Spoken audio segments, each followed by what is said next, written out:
Assalamualaikum warahmatullahi wabarakatuh. Di video ini kita akan belajar tentang word classification atau di dalam bahasa Indonesia kita sebut dengan kelas kata.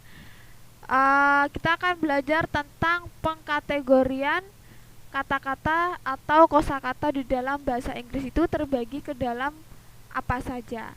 Fungsi dari mempelajari word classification ini adalah akan sangat membantu kita dalam mempelajari section 2 structure and written expression, materi-materi yang ada di section kedua itu. Nah, yang pertama, kategori yang pertama itu ada noun atau dalam bahasa Indonesia bisa kita sebut dengan kata benda. Contohnya di sini ada boy, beauty, sama tree. Nah, benda itu tidak hanya benda-benda yang ada wujudnya atau benda-benda konkret, tetapi juga terdapat benda-benda yang abstrak, benda-benda yang tidak bisa kita lihat. Contohnya di sini adalah beauty, kecantikan. Kemudian ada juga misalnya contohnya kasih sayang, affection. Kemudian ada kejujuran, honesty, disiplin, kedisiplinan. Nah, masih banyak lagi contohnya. Kemudian ada pronoun, kata ganti. Contohnya ada he, mine, sama them. Kata ganti berarti dia menggantikan kata yang lainnya. Kemudian ada verb, kata kerja. Contohnya ada run, berlari, blink, berkedip, sleep, tidur. Adjektif, kata sifat, smart, pintar, bad, buruk, tidy, rapi. Adverb, kata keterangan. Nih keterangannya ada beberapa, ada keterangan tempat, kata keterangan frekuensi, keterangan cara, dan masih banyak lagi. Nah, contohnya di sini ada kata here, di sini slowly, dengan lambat, usually, biasanya. Kemudian ada conjunction, kata sambung, contohnya adalah and, artinya dan, while, selagi, since, sejak. Preposition, kata depan, ada behind, di samping, behind, di belakang, next, itu selanjutnya, in, di dalam. Determiner, kata penentu, contohnya adalah my, the, sama that. Exclamation, kata seru, contohnya adalah attention, alright, dan by.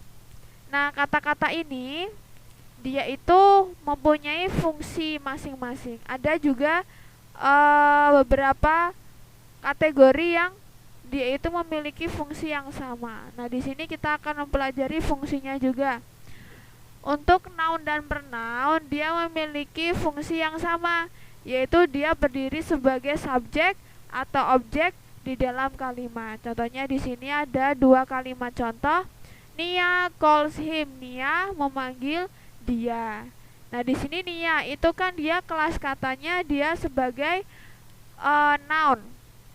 Si Nia ini. Nah, tetapi posisi di dalam kalimatnya dia berdiri sebagai subjek kalimat. Kemudian ada kata him. Him itu dia kelas katanya adalah pronoun. Nah, di sini dia berdiri di dalam kalimat sebagai objek. Kemudian bisa dibalik juga, he pronoun sebagai subjek, kemudian Nia noun sebagai objek.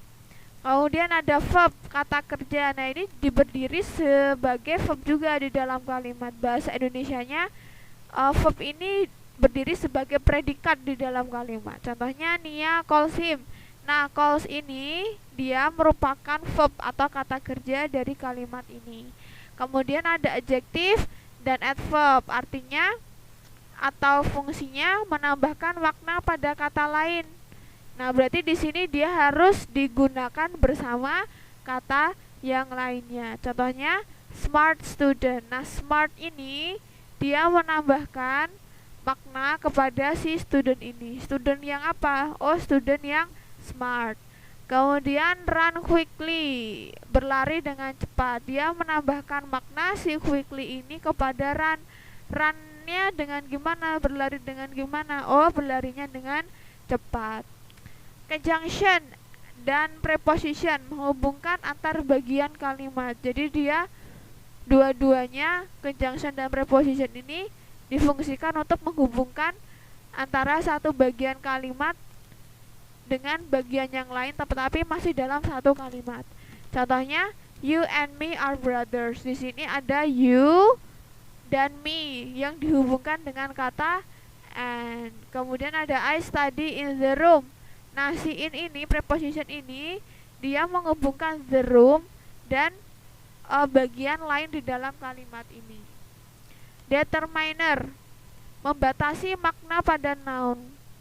Dia memiliki fungsi berkebalikan dengan adjective dan adverb. Kalau adjective dan adverb fungsinya itu menambahkan makna, tetapi kalau determiner membatasi makna. Contohnya di sini, this phone is not easy to use. Telepon ini tidak mudah untuk digunakan. Kalau saya bilang phone saja, berarti kan maknanya general. Orang tidak tahu yang saya maksud ini phone yang bagaimana. Tetapi kalau saya bilang this phone, phone yang ini, oh berarti phone yang sedang saya pegang, begitu. Kemudian yang terakhir adalah exclamation, ekspresikan. Fungsinya untuk mengekspresikan reaksi seseorang terhadap suatu kejadian atau situasi. Jadi ini merupakan kata yang diucapkan karena seseorang itu mendapatkan reaksi dari suatu kejadian atau situasi. Ekspresif, kata ekspresif. Contohnya di sini ada gosh, what an awful smell. Terima kasih bagi yang sudah menonton video ini. Sampai jumpa di video selanjutnya.